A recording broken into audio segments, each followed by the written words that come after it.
ఎక్కడ ఏం కావాలన్నా టీం లీడర్లు కానీ పెద్దోళ్ళు కానీ గురువు గారిని అడగండి. మధ్యలో ఇక్కడ ఆగి కొట్టు దగ్గర పోతున్నాం.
ఈరోజు భీమవరంలో హరే కృష్ణ గోకుల క్షేత్రం వారు జగన్నాథ బలదేవ సుభద్రామాయి రథయాత్ర ఆనంద్ గ్రూప్ చైర్మన్ గారి యొక్క ఆధ్వర్యంతో ఈరోజు ఎంతో వైభవంగా జరిగింది.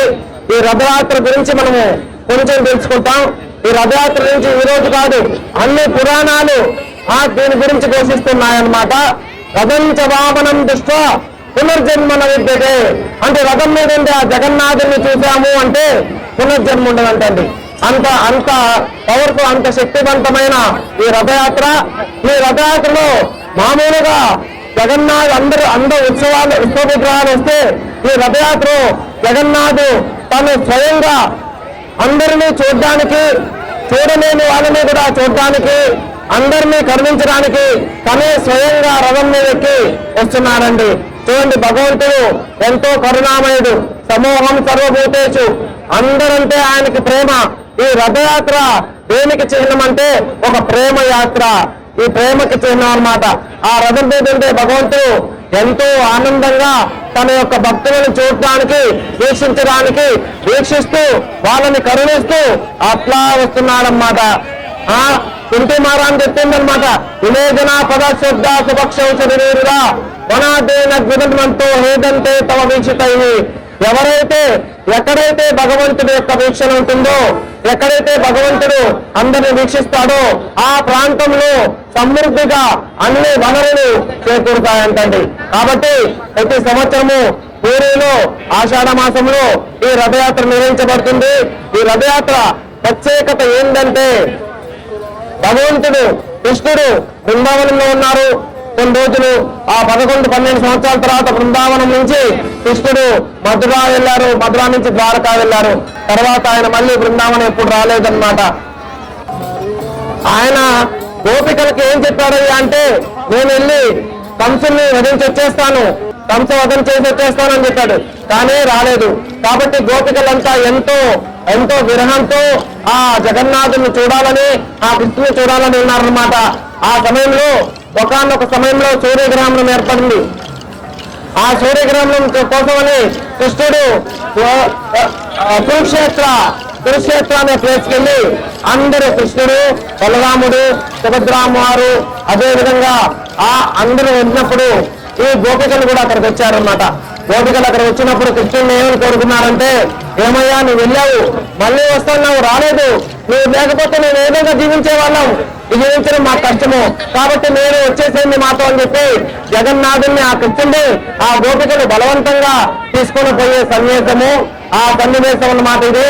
దీన్ని పురుషోత్తమ క్షేత్రం అంటే జగన్నాథపురిలో శ్రీక్షేత్రంని ద్వారకా అని గుండీచా టెంపుల్ అని ఉందన్నమాట. అదే బృందావనం అని.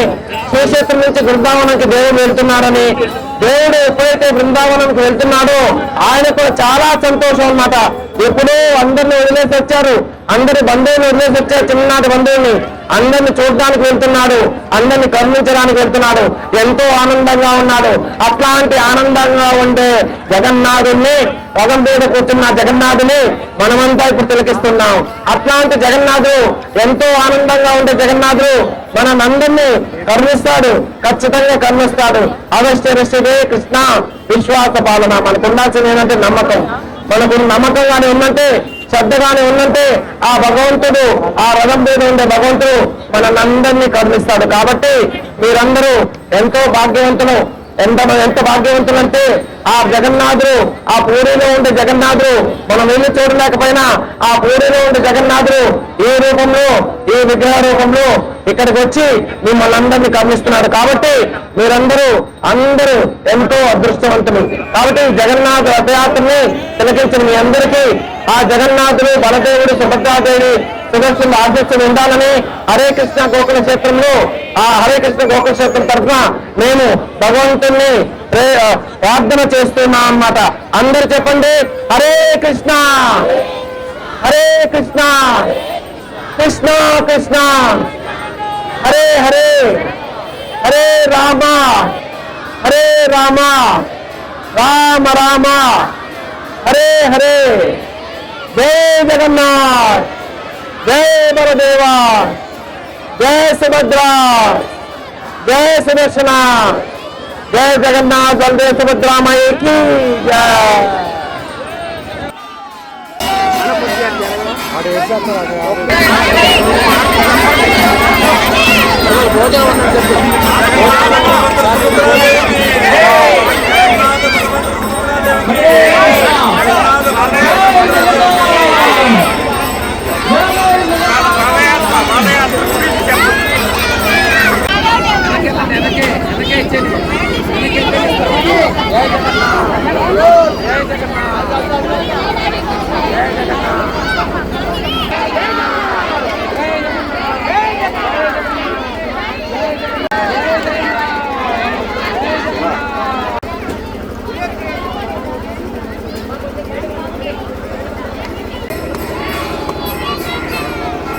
ఒక్కసారి